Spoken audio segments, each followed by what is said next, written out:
You trying to stop them from being stupid is you being in the way of their testimony.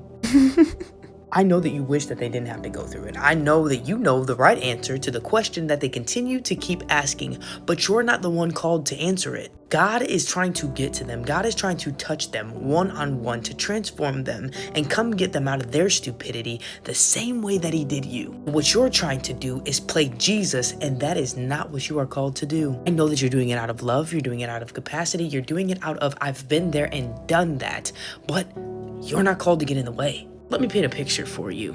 It's like this is God and they are on their way to God. They are going through life experiences. They're making mistakes. They're being an idiot, if I can speak honestly, right? And they're moving and moving and moving. And here's you over here, over yonder, right? And you're like, hey, don't do that, don't do that, don't do that. And also don't do that. That's not going to help you.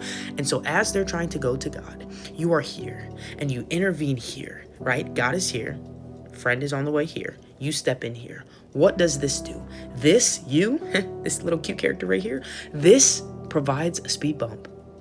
So you're not only slowing down their walk, but you're in the way. You are in the way.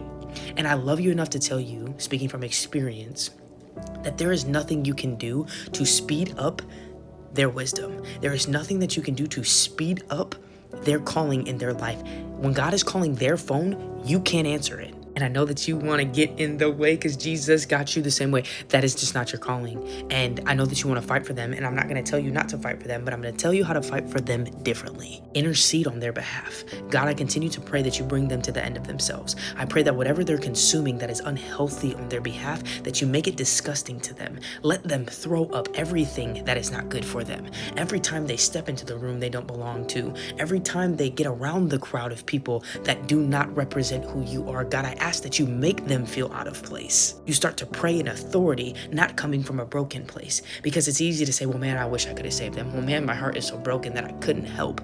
But it's not that I can't help. It's that I have to learn how to fight differently. I have to pray from a distance. And a distance doesn't lack power.